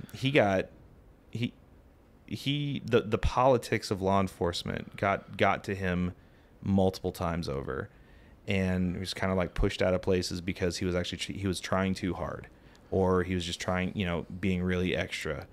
And eventually he got out of law enforcement, and he authored United's post 9/11 like security, did all this stuff for like Disney's, like he worked with Homeland Security and all these different things. That's why we moved to Vegas when I was a teenager. And then in 2008 he just decided, I'm going to become a performing strongman. Yeah. He said, yeah. In his 50s. Or like when he's about to turn 50. And he's been in Ripley's. I think he got in Guinness at one point. He is a paragon of strength and physical fitness. So obviously it's genetic. Trickle down. Yeah, but I definitely can tell you that the fixation propensity to just like really be all in on something, and then it's like, ooh, what's this over here? I'm now going to learn and do and become the best at whatever. 100% came by that, honestly. We had a world strongman on the podcast a while back. He's from this area, actually. He's traveled around with all the guys doing the power team dudes. No, he did that after the fact, but he was actually on the world strongman. Like he was with the Mountain and Magnus from Magnus and all them guys. Like he was. Oh, like the ones who are actually strong, like the ones, the ones that aren't, they're not like a show muscles. No, doing they're that lifting the giant boulders Atlas and everything. Stones, yeah. Oh, okay, yeah. The real strong. Okay, cool, cool. Yeah, those guys are crazy, dude. Man. That's big fella. Yeah. I don't get it. I'm glad that they like it. It's great. That's all you got to do in Norway. You know, that's true. There's that much to do. It's either that or become like a black metal band, right? Like, I love metal bands. Okay, let's talk about that for a while. That was a lie. I don't. He doesn't. I was like, I can fixate on this for as long as you want. I'm in the metal scene. What is the metal scene in League City, Texas? Not here. He went to a Seven Dust concert. Comes back. Oh gosh. No, dude. I've been into death metal. Like I've seen Meshuggah. I've seen a bunch of bands like that. Mm-hmm. Let's think. Especially the mainstream ones, I really was a big fan of. The Triviums, the Killswitch Engage, those kind of guys. Lamb of God. Slipknot, is that one? I like Slipknot a lot. They're more like we're starting to debate like state lines of like metal subgenres and stuff like that. They're more like what's that, industrial? What is that? Yeah, and like Slipknot's more industrial metal kind of. I mean, industrial metal is like what? That's like Rammstein. I just seen Static X. They're a big part of that world. Yeah, a lot of those I also kind of qualify as butt rock. Butt rock, a little bit. Yeah, it's like butt rock adjacent, but butt rock is like Creed. Oh, I love Creed. Yeah, there you go. I always have butt rock after Chipotle. Yeah, butt rock. Oh golly! After Chipotle, dude. Yeah, Chipotle, really? You give me 8 hours. Yeah. Damn. But do you get the Tum Rums after Taco Bell too? So I don't. Yeah. Really, man. A little bit. Y'all soft. So you don't listen to podcasts except for your magic? I don't listen. I mean, I really, really just listen to a lot of music. That's like if I'm doing anything, I'm just listening to music. Like I'll get on weird jags of time to explore the sludge metal genre, or hey, I'm going to get really into grindcore for a while. Hey, now I'm going to transition to bluegrass. Let's get into like early glam rock. I'm gonna listen to Sweet for like a week, or I just get really, really into it. You're on a mission. Yeah, I'm just autistic. Yeah. That's all it is. Tism. Autism. I will fixate hard. Are you going to listen to this episode? 100%. I'm of the gonna podcast? listen. Like, Did you listen to the Jermaine and Ben one? yeah, Okay. What's your thoughts? it's Jermaine and Ben. Like, I know. I've You done know, them for you a know, long I time. know. Yeah, yep, Yeah. as expected. They Yeah. were on brand. I'll They're say on- that. there you- Yes, very on brand. There you go. I love that. Yeah. You know, the funniest thing about it, whenever we sat down with Ben and Jermaine, Ben's like, "All right, what are we talking about?" I'm like, "Dude, we don't script anything." Like, he's like, "There's not like a beginning, middle, end we're gonna get through." I'm like, "No." There's no hero's journey. He's like, "Yeah, yeah." You know, he's like, "All right, well, fuck it." I mean, it's one of those things Yeah. where he wasn't used to it. He used to have going to some professional podcast. I don't know. Here's the reason why I'm so hesitant about like just really, just nerding out about stuff is because I would sit here for 4 hours and just talk about whatever, but I'm realizing that like normal people don't respond to that very well. And I'm a verbal processor already, so I already ramble way too much when I talk, and Yeah. I'm trying to bed that down. Like I'm actively working on that, so I'm just trying to be aware. Yeah. And I'm doing a really shitty job. No, you're good. in my Great job. no, I'm just saying in my life. Oh. So I'm trying to be extra on point because this is like recorded evidence. Hey, so one thing we do on the podcast is we always ask about our guests who their celebrity doppelganger is. Andy Lawrence of the Lawrence Brothers. That was quick. You're number one on the quickness. Yep. You're the first. Yeah, you're the fastest we've had. Yep. But I do have a picture. I'm going to put you into my app that we use, Okay. just because it gets some pretty interesting. Oh, okay. So I wasn't supposed to answer. No, I you just were. came- No, Oh, you were. Okay, cool. We No. always ask like, Yeah. who do you be told that? You know, And Has then- anybody told you look Yes. like Yep. Who? Andy Lawrence. I don't even know who Andy The Lawrence is. show Brotherly Love, the sitcom Brotherly Love from there it is. Yep. They have a podcast now, actually, I believe. I listen to it all the time. Okay, That's that's, not true. That's not true. I was waiting for him to It's catch not it. true. that's like asshole. No. I mean, listen, ours. I mean, y'all sponsor us, dude. It's true. Yeah. I listen to make sure the ad reads are on point. I'm just Yeah. kidding. All right, so you are a. This is funny. Hey, we figure if we keep getting on people from Good Ranchers, they won't fire us. Yeah, it's pretty. Solid strategy, honestly. Yeah. It's big brain. It's like I don't see all those big names asking Good Ranchers. to come on. Exactly. Yeah, where they at? Yeah. Nowhere. Exactly. All right. So one of them came up, Paul Giamatti. I see. I've Really? got a little bit of. I could see a little bit of Yeah, that. that's just because I look like I'm kind of strung out. Like, that's just the bedhead. It's just picking up he's unkempt in his appearance. He must be Paul Giamatti. You know, but I took a picture. I used a picture from you online with. You know, it's funny. Jeff Bezos came up. This doesn't even make sense. completely disagree. Dude, Although Jeff Bezos kind of looks like my dad. really? Yeah, a little bit actually. Let me see. There we go. Hold on. Let me see if I can pull that up. All right, we're gonna Pull do that this. up, Jamie. We're gonna. Yep. Magnus ain't here. Usually he would do that for us. Okay, do me a favor. Since you got a hat on. Okay. All right. Here we go.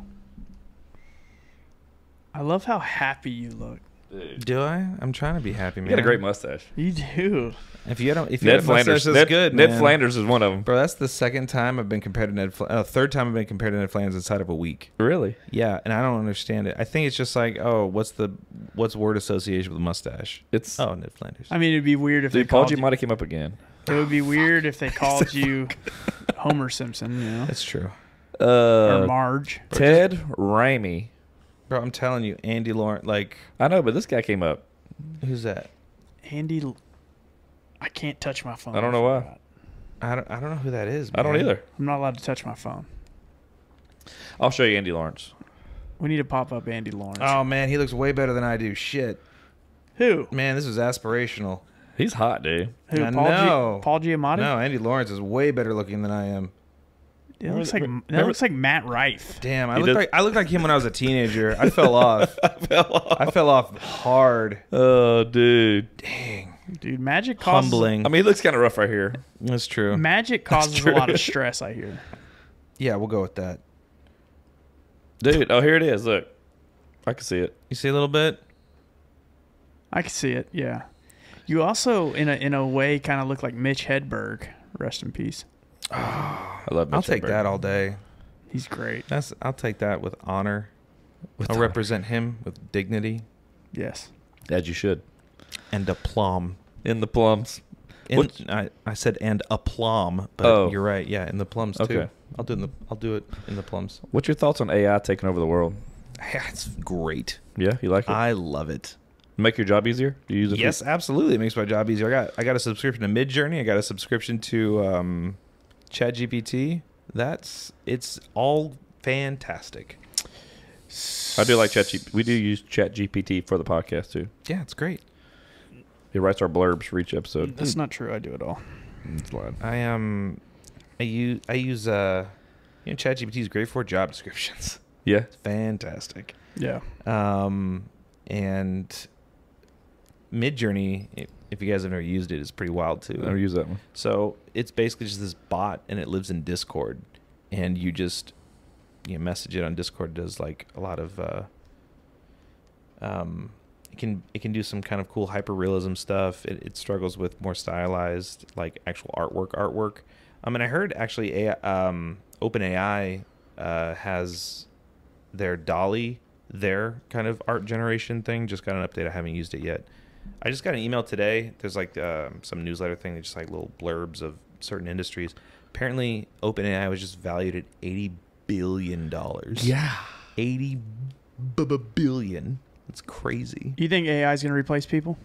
I hope so. People suck.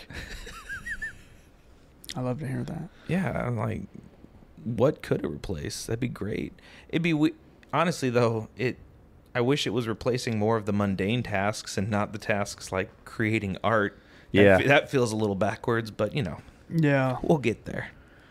He says, hopefully. So what do you get from Midjourney? Like, what's the best thing? What are you pulling from that? Oh, like How's that different from ChatGPT? ChatGPT is just like it's just text, right? Like it's Right, conversational. Midjourney's artwork. Okay. Yeah, Okay. it's all artwork. Okay. But it can do some pretty wild stuff. It can do some stuff that looks like nightmare fuel too. I almost love that as like I love that too. Like I honestly think that kind of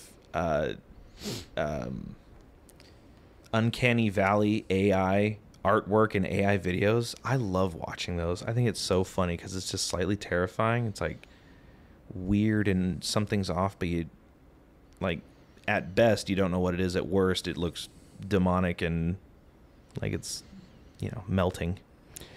Yeah, I haven't been to that part of the internet. Yeah. It's fun. It's fun. It's fun. Man, the internet. I love the internet. The internet's great. Just the internet, the whole thing. I love it. It's all great. I love using X. There's some funny people out there, man. I miss old internet. I miss pre-social media I internet. miss old internet.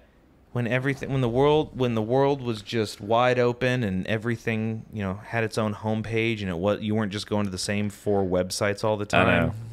Man, The old internet was great. It was the World Wide Web. it was Now the it's information superhighway. Now it's what did I have for dinner? Yeah. Let me tell everybody.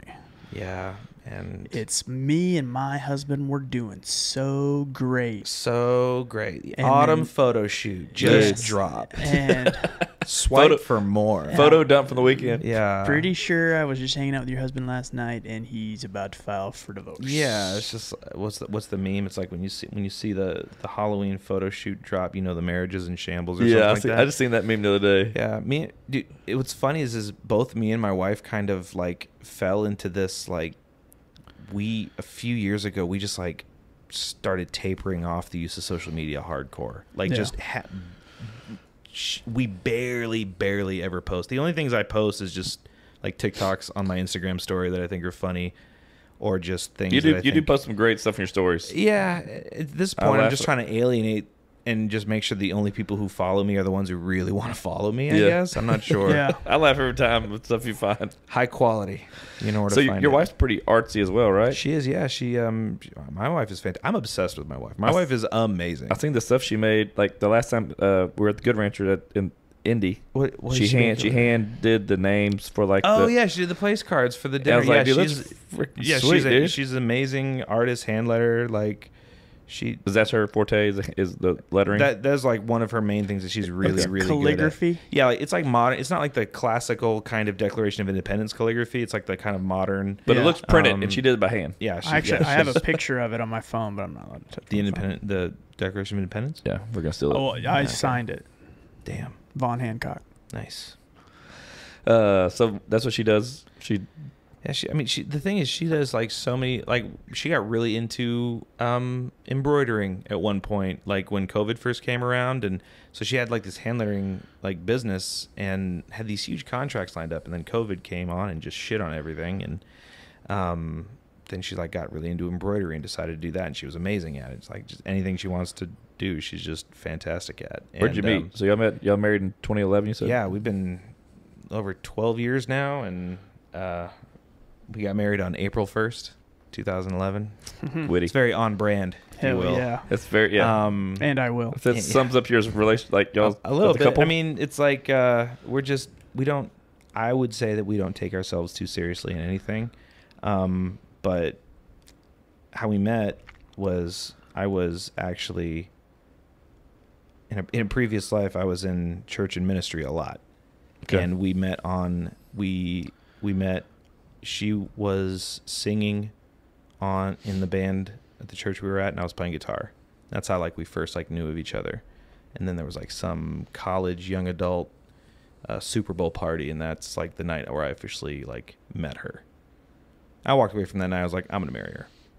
Nice. I Babe Ruthed it. I called the shot, pointed center field. Center field. So far, so good. That's good, man. So in a previous life, you were involved in that? Not anymore. Oh man, yes. Oh yeah, very much. we're about to go down this rabbit hole. Man. All right, cool. I was like, this podcast is gonna go one of two directions. It's gonna be what's our time? What are we at? We're at an hour 20. What time is Probably it? about an hour 10. It's 7:30. Oh man. I was like, this is either gonna go one of two ways. I'm gonna autistically fixate on Magic the Gathering, or I'm just gonna overshare way too much there. Well, the Astros are playing, so I gotta, we don't. Are you a big baseball fan? I am ambivalent. I am happy if other people are happy about their team. Yeah, I'm good. I'll sleep good either way. Yeah, it's I don't want to swing the pendulum the other way, because it's oh, sports. Oh, I love what's the sports ball? Blah blah blah. I don't. Yay sports. Yay sports. It's I gotta be very heavy-handed about. I don't pay attention to this. There's very many people that you hang out with that talk the same. Listen, man. Yeah, I got a few voices. Okay. That's your most popular though. Yeah. Apparently, that's my griping voice. I guess is what it was. Yeah, it's not my town and footloose voice. All right, now so this old life and this is new one now. Yeah, so I got moved to Vegas when I was a teenager. I was on debauchery. That'll do it to you. Well, no, we moved to Vegas after I had just gotten off probation when I was a sophomore in high school. Probation? Yeah. Like legal probation? I got in trouble with law enforcement for consuming drugs. Nice. What kind? I don't even remember. I think they were the ones I specifically got ratted out for were, I think, somebody's painkillers. I don't remember. At 12? No, I was 16. Oh, it's good. It's a good age. Oh, yeah, this is good age. Yeah, it's an age where it makes sense. Yeah. And I think I attended 3 days at a public school in Las Vegas, where my parents are like, he's going to go to jail. So they, without telling me, they put me into this private Christian school. And 16-year-old Steve did not like that one bit. No. Anyway, long story short, within a year, I really loved Jesus. And if you really love Jesus and you're in a charismatic church like that, that means you are going to be in ministry. And I love Jesus, and I loved working with the youth, and I wanted to be a youth pastor. And You're already dressing like a youth pastor. I don't know how to take that. You're Is a that hipster. You look like Jesus. You look like Jesus. I prefer that. I'll take that. Anyway, I was just says this is what I'm going to do. It's the thing that it took me, the thing I'm working through in life is that I'm realizing that one of my biggest downfalls is that everything I've always processed everything from a very black and white perspective. Might be the touch of the tism, right? Like everything is either correct or it's incorrect. And the worst thing that you could ever be is incorrect or right or wrong. So therefore, it was very easy for me to kind of, it's like, oh well, this is the most right thing I could do, so this must be what I should be doing, even though I didn't. At no point did I ever actually like doing it. Yeah. Like I had to interact with people in ways that they weren't really on my terms. I was masking who I was the entire time. And everything that I did, all of my mental energy and my spare time, it was like creative and design and music and video, like all these different things. Like that is where my hardwiredness actually was. It's where my gifting and skill set was. But I was so adamant that I'm not going to, I'm not going to be like the people who couldn't finish the race or all these different things. I'm dead set I'm going to be the same. Until it was like a breaking point. It's like, I don't want to do this. And even when I was like, didn't want to do this, I was still like involved in ministry because, like I wanted to do the right thing. And it took a long time to kind of realize it's like, that is not how I'm wired, regardless of whatever issues I may have with, ministry in general or church life at large in the macro. Like I was still trying to do the right thing, even when, I was like focusing on the other creative design stuff. But yeah, that was, looking back on it now, I'm like, man, that was a weird time. That was like, look back, I was like, oh, that was a wild weekend. Yeah. I don't know. How many years was that? How many years was that total from? Okay, so after high school, I was part of this internship for to become a youth pastor. I did that for 4 years.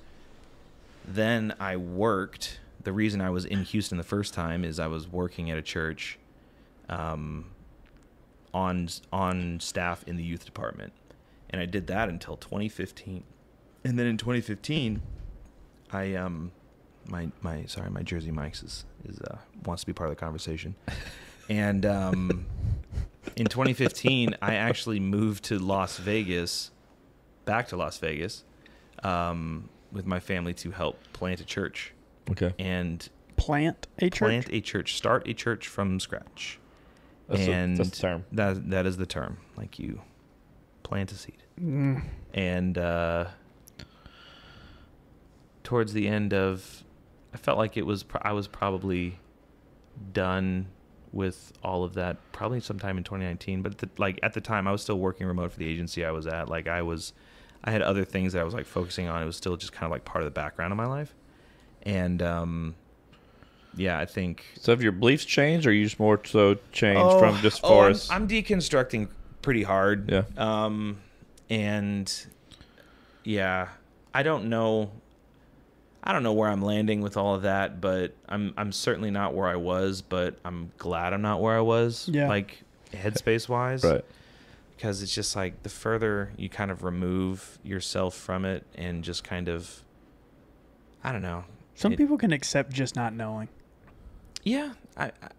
The thing is I think where I'm trying to swing the pendulum in my life is for so long, I was so obsessed with being correct about everything, is that I am now kind of in a headspace where I'm just like, I'm not sure where ultimately I'm going to land, and I don't need to care right now, like, because I've spent so long agonizing over every point of having the correct theology or every, and it was exhausting, and it did a lot of damage in my personal relationships, with my family, it was not a healthy dynamic. And I'm not trying to, say that it was anyone else's fault but my own, but I was part of like, I guess, a system that kind of perpetuated that, like, there is a very right way to do everything and a very wrong way to do everything. It just kind of like forces you into this binary where every, hindsight, insignificant, minuscule thing weighs far more heavy than it should. Mm-hmm. Like, I was at a point where I couldn't even have I was so obsessed with this idea. Like, every conversation that I had with any human being was of eternal significance. Wow. And the amount of pressure that you have on yourself when that's how you frame every single interaction, it's like, it's too much. Yeah. And you can't ever actually be yourself. You can't ever actually relax, because you feel like if every interaction I have with somebody has eternal significance, nothing can ever just be. Yeah. Like, I'm either trying to wrench some angle into a conversation. I'm trying to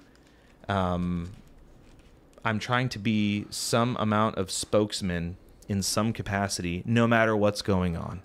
And it's a really shitty way to do relationships. Yeah. You know, it's like, it's a really, because you don't, it's almost to the point, and I'm not speaking for other people, I'm speaking for myself, that it's like, I don't really care about this person. I care about how I'm going to be held accountable for this person. I don't actually care about the interests or the day-to-day of this individual. I don't really care how they're actually doing. I care if, am I doing the correct thing at any given moment? And it's a lot of pressure. It's so much pressure. It's so much pressure, and it's just like, it's just kind of shitty. Like, it's like, you can't catch yourself being secular at all. You're like, oh, ever. And it's like, I think the thing that I disliked about it, that I'm trying to remove myself from, is that nothing felt actually genuine, and that's like a huge deal to me. Yeah. And it's like, everything had an agenda. Everything had an agenda. Everything had an agenda all the time, and you never. Yeah. You always had an angle. People would avoid you. I'm sure. They're like, oh no. The thing was, I was like, I don't think I ever, like, all of those issues and struggles I internalized. Okay. And I never, like, heavy-handed projected it onto the relationships, but because I didn't, I just felt immense guilt about it all the time. Okay. So I just ended up in this place of self-loathing. Okay. All the time, because I fumbled the bag on how I was supposed to handle that conversation, because I didn't want to be that off-putting, unlikable person. And it's just like, man, I'd rather just relate to people on my own terms and actually care about them in the way that I want to care about them. And yeah. Was that a freeing experience to kind of let that go? It was very freeing. And yeah, I mean, it's like, yeah, short answer, yes. I'm not gonna, like, it very much was. I couldn't. I think you and I have shared the very same experience. Well, in a way, little bit? in a little bit, yeah. Okay. My freeing experience just happened at 12, not. Well, you got it out of the way soon. Yeah, and it's been great ever since. Yeah. His dad was a cop. No, this is what Dad would. Oh. No, my mom was. I don't know if you're joking. No, Talk about genuinely trying to relate to somebody right now. No, really, 12 years old. Yes, I was serious about the 12-year-old. My dad is not a cop. My dad was a football coach. My mom is a doctor, was a psychotherapist, I should say. Sounds like a high-pressure household right there. You want to talk about high pressure. Sounds like a What do you know about pressure? High stakes. Dude. High stakes context. Yeah, it is. It was high pressure. I'm still high pressure to this day. I didn't think about that. That probably was an intense household. I mean, it's intense. How many siblings did you have? Did I have? I still have one. One sister. But you did have two? I have a stepsister as well. I would call her a sibling. Okay. But was trying to see how much of the shared burden I got most of the household. burden. My sister has cerebral palsy. Oh man. Yeah. So And she's older. And she's much older than I. So yeah, the pressure. How much older? She's 8 years Okay. older than me. What was growing up with that like? Like that Like dynamic? her- No, that dynamic, like, kind of existing in the household. I think a lot of the attention was focused on me, because I was the perfect one, and I get what he's saying. No, like, it's funny. I often had a little bit of resentment because I couldn't get away with what she could get away with. Okay. So I didn't have the opportunity to like play things off to say, well, that's because I'm, disabled. Got it. Yeah. She had easy outs that you didn't have. Yes. And so yeah, I mean I guess as a parent, you always want one of your children to. You always want. I mean, you have 2 kids, so you always want your children to do well for their capabilities, right? Yeah. So her capabilities were much different than mine from a learning perspective, from a success perspective. Like held to a different standard. Yeah. So I think that definitely was more pressured upon me. Like, okay, this one's the one that's going to do the good grades. This one's the one that's going to go to college. Yeah, you don't have this disadvantage, therefore you must. Right, exactly. And I don't think my parents did that intentionally, but I think it's just, some parents, I think, and I would have to ask my parents this to even, I'm generalizing. I think when parents have a disabled child, learning disabled child, I think they put a lot of pressure on themselves to make up for that through another child. Okay. Now, that doesn't mean to say that they don't love the disabled child as much. It just has to mean that their focus is, you know what, this one we really got to make right to show, the one that's disabled that she can, Yeah, I don't even think that's like inherently evil either. I think that's just human nature. You know what I mean? It's like, especially you're looking at, hey, the legacy I'm leaving is in the form of these individuals, and I'm sure there's an inordinate amount of their own identity rooted in that shouldn't be there, but we all have to kind of like bed that down to some degree, and that's rough, especially in a household that sounds like it's led by high achievers. It was. Man. It was. Now I'm successful, way more successful than anybody in this household's been. So got him. No, actually, they're here. I'm gonna bring them in. Yeah, we're gonna come on down. We're gonna unpack some of this. Yeah. No. It was a successful household for sure. But I learned a lot, so I'm very grateful for how I grew up. I am so terrified of screwing my kids up. Like, I've made it my mission. I was like, I am in a direct competition with every other parent in existence to raise the most emotionally well-adjusted children. Like, that's all I want to do. And it's like you want your kids to excel for where they're coming from. And like, one of the things that I've had to be very intentional of is, like, my oldest, Michael, he is me. Like, we stand the same, the brains function the same. Like, I get him inherently. And my younger one, Caleb, is not like me at all. And for years, I have been so intentional of like not doing anything that would communicate, whether implicitly or explicitly, that just because I might understand Michael better, that he is less than, or he is, And I am so obsessive about like not doing anything like that. But man, when you actually care about being a parent, this shit's hard. Yeah. It must be so easy when you don't care. And so he's got one child. Okay. You've got 2 boys. I got a boy and a girl, so that's even a different dynamic for me, because you treat your girl way different than a boy. Yeah. And I had her first. I want a daughter so bad. I had her first, so I had 2 full years without my youngest Bronson. Okay. And so, but even how you treat a girl versus like, I could look at her wrong or raise my voice and she acts like. Sure. And then the boy, you kind of got to get physical sometimes with them. They're different, you know what I'm saying? Yeah. But they're just way, it's crazy dynamics. I'm looking at the difference in how I have to talk and kind of like check in with both of them, and they're both boys. I can't imagine. The sexes are different. I can't imagine, when you're spanning the entire like gender spectrum there. It's like, and then and having a girl raising a girl that's 13 in 8th grade, going to high school next, like. And you know how kids are on social media. What a terrible time to be. Like, I mean, what a terrible age that was in the human experience. It's tough, because of how much access they have to everything, and the dynamics of just raising a girl. it's crazy, man. It's scary to think because you like I said, you're trying to make sure that they know they're loved. You try to teach them the right things without being the over them. Yeah, it's like you want to make I want to control all these things, but also you need to learn how to be independent. Yes. But also, I don't want you to just, oops, I stumbled into something I shouldn't have because you were too distant. Oops, you were too overprotective. Now now they're rebelling. Yeah, exactly. It's like, yeah, it's all you can do is rely on your family dynamics and hoping that they are picking up the good cues and will like stay away from the bad ones. Yeah, it was funny. I like a couple years ago, it was during COVID. For whatever reason, it was right after the George Floyd stuff went down. Okay. I called my dad because being an ex-cop, well, he was an ex-cop, but he also trained hundreds. Like he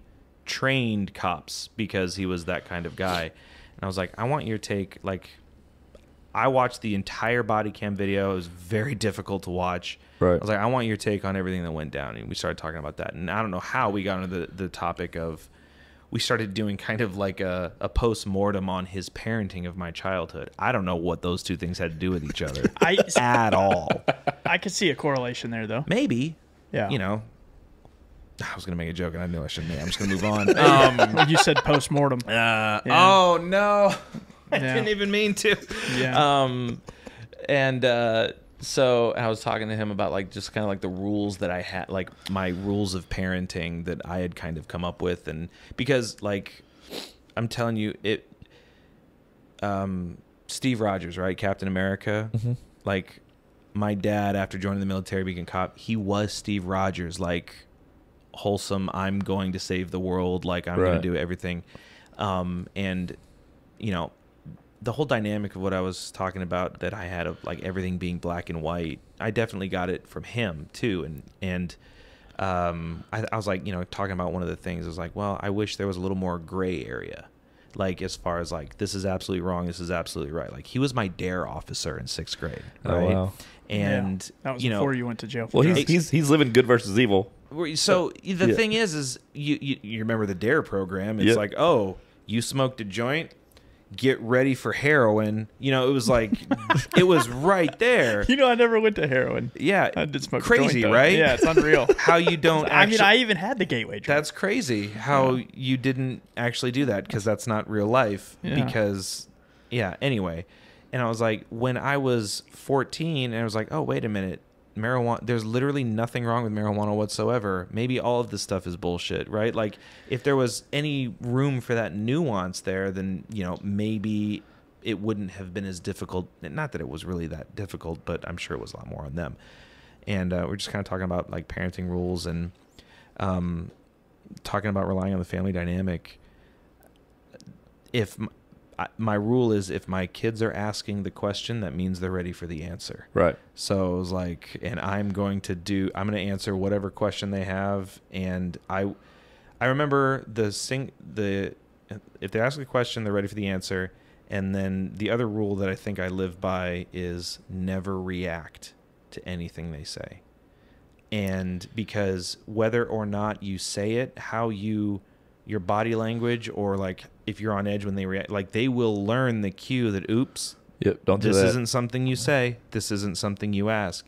And because I remember when I think my son was like 4, I was watching some PG-13 movie on TV, and he was in the same room, and it was just like, son, and the TV was like, son of a bitch, and my son just goes, Dad, what's bitch?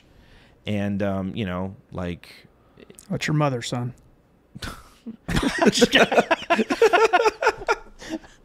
No, I know you didn't. Too ADHD to like stay on track. Sorry about that. Sorry about that. That was my ADD. And that's fair. I see yours, and I raise you.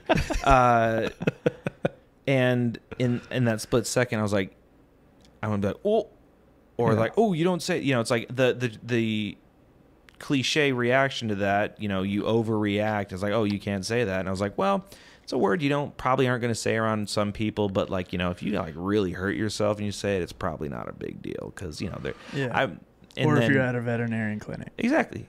Sure. In the right context. There's the nuance. In the context, I may not get mad. So I was, let's see, you know the video game Last of Us? Oh. Okay. Well, it's probably my favorite story of any movie, book, anything I've ever experienced taken in as far as the story is concerned. It's fantastic. Okay. But it's a very, very violent and mature video game. And I definitely played it with both of my children when they were 7 years old. Parent of the year. It's a rite of passage. Exactly. But the thing is like there was some point in the game where the main protagonist, she's like a 14-year-old girl who's immune to this zombie, whatever, fungal strand, whatever it is that's going around that's turning people into zombies. But, it's kind of post-apocalyptic. And people don't talk nice in post-apocalyptic world. And she's like, oh, fuck, blah, blah, blah. And he's like, she shouldn't say that word. And I said, Michael, if you're living in a zombie apocalypse, you can say that word as much as you like. Because you know what? It probably merits saying. Yeah. And it's just like, I'm just trying to do everything I can to keep the nuance of like, and it's kind of, so here's the thing. My kids have not entered teen years. I can't speak for any of this yet. I might have egg on my face looking back on this conversation where I had it all wrong. I reserve the right to be wrong about anything. But so far, like raising my kids with all of the access to it, like there's not things that are like off limits for them as far as like conversations or it's like, well, the grown-ups are talking, you go away. It's like they're just a part along for the ride, to the point where it's like my friends are my kids' friends now. Like my wife and kids right now are visiting friends in Vegas, and like my best friend from high school still there. My boys went over to his house to watch Fury Road because my youngest watched it for the first time like maybe a few weeks ago and just loved it. Like it was, you've seen the movie? Oh my, you have to watch that movie. That was a movie I was like, how have I never seen this? This movie is amazing. Okay. And he just became obsessed with it. And I watched it when I was staying with him when I was in Vegas playing Magic. And so I came home and I watched it with the boys. Like we do this thing called Bro Day, where it's like, all right, boys, it's Bro Day, which means we get fast food.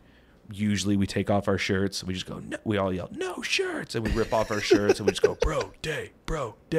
And we like play video games. Dude, invite us next time. It's fantastic. That right there is great parenting. Dude, it's so much fun. I have so much fun with my kids. I love hanging out with my kids. Yeah. That's fun, man. They'll remember that their whole life. Yeah, they love Bro Day. They'll carry that on with their own kids. Dude, they ask me, it's like, I'm jealous. My youngest goes, Dad, can we have a Bro Day? Like on Saturday or something. It's like, can we do Bro Day? I'll be like, all right, let's do a Bro Day. And then like we just rip off our shirt and just like, and then that's all we do. We're just watching movies, playing video games. Like we order Taco Bell or whatever on DoorDash, and it's just Bro Day. And like my kids were just went over to my friend's house, hanging out with them like he was their friend, and it's just like I hate this shit with our parents. Like, this is Mr. Eric, call him Mr. It's like, no, this is Eric. Yeah. He like, I tell my kids all the time. It's like, hey, can I do this? I was like, you're a grown ass man, do it. Like, and I don't censor myself around my kids. Like I cuss around my kids all the time. But the thing is, you know what's weird? When you demystify that stuff, they don't care. I know. Yeah. My kids like just don't cuss. They like they the just reaction. don't do they it. like the reaction. Exactly. I cussed. I don't filter myself around any kids. Vaughn knows that. I filter my child. He's just a very scared individual. But yeah, I don't. We can get into that. Even music, like I don't. I'm like, dude, I'm not into kids bop shit in my car, even when they were little. Like, yeah.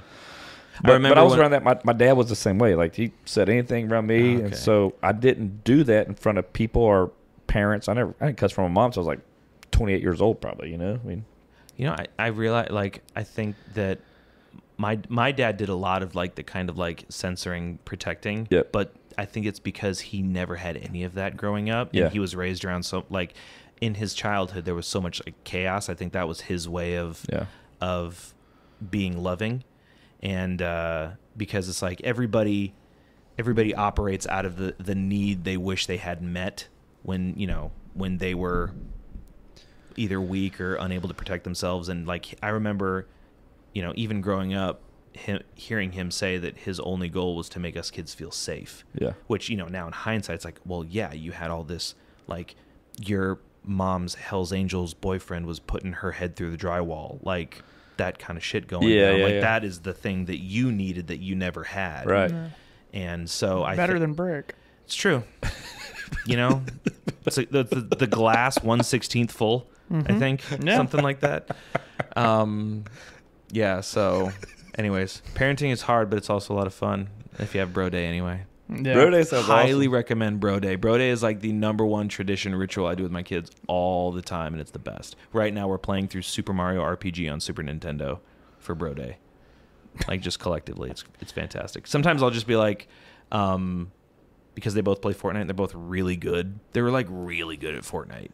And I'll just be like, I want to watch you guys play duos. I want to watch you guys like team up and just mop the floor with other people. And I was like, I just enjoy watching that. I enjoy you guys exerting your dominance over these other. So do they have it like any limits to how long they can play video games? Okay, you want to know? Okay, so here's something else I came up with. Oh, I love this. So it was something like, thing is like, me and my wife we're such good parents. Like we're like, I'll go toe to toe with any other parents on the planet. I think we could take them. We're fantastic parents. And one of the things we were trying to figure out was like, okay, how do we balance like too much video games, right? Yeah. And so I came up with this thing. It's like, oh, they like Fortnite. If you know anything about Fortnite, the in-game currency is V-Bucks, right? Yep. Cool. I'm gonna make something in our house called G-Bucks, and I even like, because I'm a designer, I even like made stickers and a little whiteboard that goes in the fridge that has the Fortnite V-Bucks, but I changed it so that they have G in it. Yeah. And so if they automatically, and 1 G-Buck is 1 minute of playing video games. So every day, if just by going to school or doing school, they get 90 G-Bucks. You can do other things that can earn you other G-Bucks. So they have to earn their video game time. Yeah. But I also, here's another thing I do with my kids. Tuesdays is Caleb Day. Wednesdays is Michael Day. And if they're playing video games with me on Caleb or Michael Day, it doesn't count. So, like on Caleb or Michael Day, they because I live right next to the office, and they ride their bike up to the office. I buy lunch. We have lunch, just them. And after work, I do whatever they want to do. It is their day of the week. They get to dictate what me and them are doing. That's just what we do on Caleb Day or Michael Day. So, does Michael McCord ever try to get in on Michael Day? Yeah, I mean, he got bounced at the door. Okay. So, Yeah. He's too tall. he's way too tall. Freakishly tall. Way too tall. Maybe he might be able to get in for a bro day. The best part is I have a Xbox 360 hooked up to the TV in our office. Yeah. And we play Halo 3 like when we need a brain break. Well, we got somebody else to bring in a Halo, another Xbox 360 and Halo 3, and we had 8 people from the office doing like a LAN party like you did back in the day, and it was so much fun. And my boys were just part of the bros. Yeah. Like they didn't think that they were less than. They were just part of every other dude who was in the office playing the game. And they were also like kicking ass at the same time. Like, I hate losing to every video game to my child. That sucks. Yeah, it's the worst. Anyway, I don't remember how I got on this. I would talk about my kids for hours if you let me. So you need to. But it sounds like you're doing a great job, man. That's awesome. I love being a parent. I love it so much. It's so much fun. Did you always want to have kids? I would have 8 kids if it was up to me. Yeah. But here's the thing. It's not up to me. No. So, entirely anyway, you know what I mean? So No, it's halfway. It's halfway. halfway, yeah, but yeah, the easy part, unfortunately. I Oh, can't- yeah. No. That's hilarious. Yeah. I was like, we can riff on that for a while, but I don't think Yeah. I don't think anyone's better for it. Yeah. Yeah. So, hey, give me your Good Ranchers elevator pitch. Good Ranchers elevator pitch of why Good Ranchers matters. Yes. Good Ranchers matters because guaranteed supply chain transparency. You are getting 100% American grown, made meat directly to your door, and you can't like. Does Pepsi still in the Pepsi Challenge? Like trademark on that? I'm sure they do because it has Pepsi in it. But Yeah. Pepsi Challenge with any other product on the market, it's a no-brainer. Like, not just the beef, the chicken, the seafood, the pork. It's all amazing. Like, you know where it's coming from. It's supporting American farms and ranches. Yeah, it's like you don't get that anywhere else.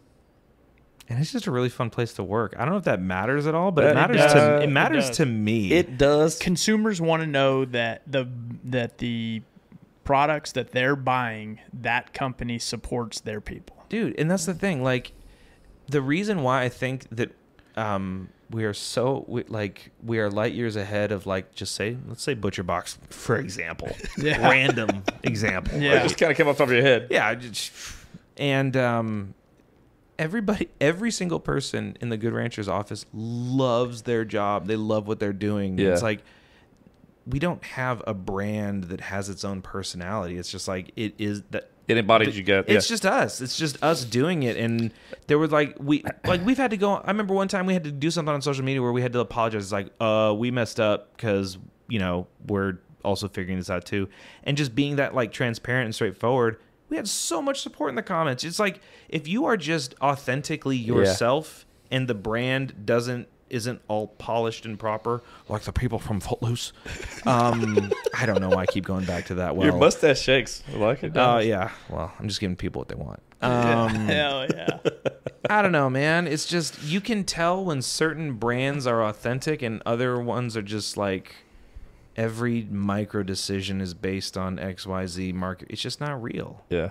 That's what I hate. The one thing we always say, and this is no bullshit, we tell people dude, one, we love the Good Ranchers family. They've been great to us, but being a part of that and being with you guys, it's so We're fun. actually fun to hang out You're with. fun, but Yeah. it really it's fun to be around, but you can see why the company is thriving. Yeah. Because of the organism of the company. I tried to actually go work with Good Ranchers, but I wasn't related to anybody. Yeah. Well, keep trying. He got bounced to the door. Yeah, Well, bounced at the door. I made my own position. They're not going to pay me, but that's fine. But This doesn't It's count. vice president I mean, of they do- global markets. That's pretty good. Mm-hmm. Get ChatGPT to write your resume. I already did. Perfect. Yeah, hey, they keep keeping us around, so we're doing something right, I guess. Just keep inviting every member of the staff. Just cycle That's them in and out. You know what I'm saying? Yeah, that's what we're going to do. Yep. I think we got a new contract coming up too, so I got to get on that. Easy. Yeah. Just get Ashley in here as a guest and I know. get those terms looking real good. Yeah. We're going to bring on her husband. Big Joseph Music. Yeah. He's talk about fun people to hang out He's with. fun, He dude. is fun to hang out with. I He's a remember when I trip. first met. I We was had like, we had a "All bro right." day with him at the Indy 500. We did. Yeah. our Unfortunately, shirts you were off. wearing shirt. Yeah. I was like, Well, you were outside. So. oh, okay. Well, that's You fair. missed it. I missed it. You got a knack for how to making it feel like we're landing the plane right now. It feels very natural. Yeah. Yeah. It was good. Yeah. It felt good. We've had a good time, man. I hope so, We man. appreciate I you. was so nervous. I wasn't nervous coming on here. It's like, oh no. I was more nervous. Man, I hope I don't look like a total dweeb. I don't know why I went with an 80s movie jock insult right there, but I was like, man, I don't know. No, we've enjoyed you guys, man. We really have genuinely enjoyed talking with you each time we've been around you. So we wanted to have you on because you're just a very interesting fella. You I'm a are. very interesting fellow. And we learned a lot more about you today. Yeah. Yes. Yeah. There's Hey, more. We can peel the onion. When there's a dad competition, I'm going to nominate you. No, please seriously. do. I say this all the time, and it's getting old, but I'll say it again. I may not be Father of the Year, but I can be Most Improved. Dude, I think you might be the Father of the Year. I'll vote for you. You guys are just gassing me up. No, I'm feeling real man. good. I'm going to go talk about that contract. Yeah. Yeah, please. Hey, I like it. Yeah. Hey, and there's inflation works. too. Just remember. Yep. So, yeah, man. Hey, we appreciate you coming on, dude. I appreciate you giving me a shot. This was really fun, I'll talk about Magic all you want. dude. We're gonna start playing Magic. I wish We're gonna you show would. up. We're gonna You show can up, go kick on- your go- ass, You can, yeah, right, dude. You can go on the App Store. You can just download Magic Arena. You can learn how to play for free. Okay, Oh, Told you I no. was sponsored. we're doing it. We're doing it. Hey, So, we want to sponsor you for your next tournament. yes. I don't know what we're gonna do, but we're gonna. Do I don't know what something. you're gonna do either, but Just wear our shirt. It's and the- we'll it's the and thought we'll that counts. Yeah, we'll Say Von Dil and then said, "Suck until it." until I do so bad, it's like, who is this trash player? What is he wearing? Do you think that there's a single Magic the Gathering player listening to this podcast? Yes. Yes, Well, said- then we I'm just- I'm talking to you in TV land. And if we Douchebag. piss if we piss that guy or that girl off because of what you wore at a tournament, we didn't need them anyway. That's right. I don't know how to end it. I I don't felt like either. that was like punctuation. No, I think that was. A period. Mike's drop. All right, dude. Oh, drop your mic. We're out. See ya. Peace. So hope you're ready for the show.